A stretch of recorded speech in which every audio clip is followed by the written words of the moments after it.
It's 9 p.m. IST and we are coming to you live with some breaking news coming in from West Asia. As per the latest reports, the US has warned of an imminent attack on Israel from Iran. That's the information that's just trickling in, with far-reaching implications for the entire region and beyond.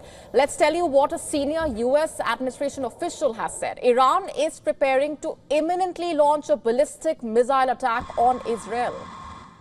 In fact, White House officials did not immediately offer any evidence as such, backing its intelligence finding.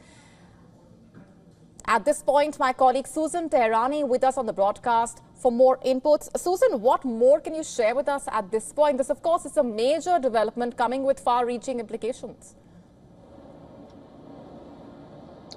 Far-reaching implications indeed, Molly, but it was something that was anticipated after the killing of Hezbollah leader Hassan Nasrallah, Iran's strongest proxy in the Middle East. Lloyd Austin, the U.S. Secretary of Defense, did warn Iran on Monday that Iran would face, quote-unquote, serious consequences if it decided to launch a direct military attack against Israel. This comes, as you mentioned, the United States believing that Iran will launch those ballistic attacks against Israel. It's not clear whether or not it will be from Iranian soil or from one of its proxies outside of Iran. But this Iranian attack seems to be looming. Something that U.S. officials are looking into is the technology that Iran wants to use regarding these ballistic missile attacks and what kind of missiles will go towards Israel. So that's going to be very important as well. Consequences and circumstances always could change. This attack could not happen immediately, but it is widely believed here in the United States that Iran at least needs to retaliate in some form after that attack by Israel against Hassan Nasrallah. Indeed, Susan, this entire dynamic also bringing to the fore that question that has come up multiple times over the last couple of weeks, how the U.S. has, A, not perhaps done enough, and B, not been able to deter Israel as far as its operation is concerned. At the same time, talking about how there is a need for a ceasefire between Israel and Hezbollah. The questions that have been raised over America's role and how it does have a lot to do with where things stand right now.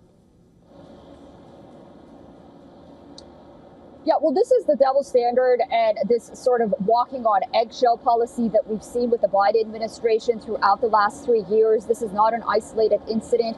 I do want to say that they were very cautious with that 21-day ceasefire plan that was put forth by the White House and by the French to say that there has to be some sort of ceasefire between the government of Lebanon and the government of Israel. The problem is there is no government of Lebanon, and if there was, that's not the party that's in fight with Israel. So it's Hezbollah against Israel.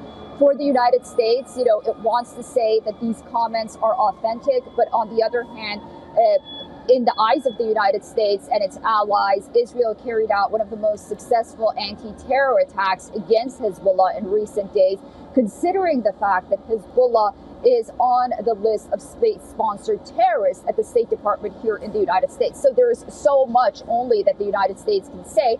And despite President Biden's claims that he's calling for, some kind of negotiated settlement, these words ring hollow because they really don't have any meaning in the wider context of geopolitics and where these countries stand. Right. Susan, what more can you tell us about what's happening behind the scenes as far as America's efforts go at this point to try and get things under control?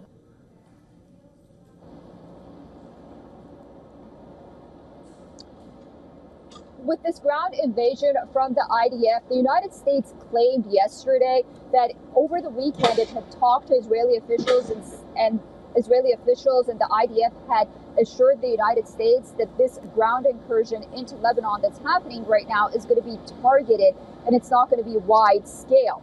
That's as much information that we have from the State Department. How much of that is really true? Well, we don't know. It's yet to be seen. But one thing that we're seeing on the ground, unfortunately, is the mass exodus of Lebanese and the Lebanese population over 1 million, according to the United Nations, which are being displaced in the country as we speak.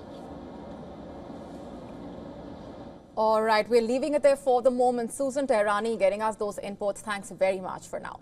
To stay up to speed with the latest news, download the WION app and subscribe to our YouTube channel.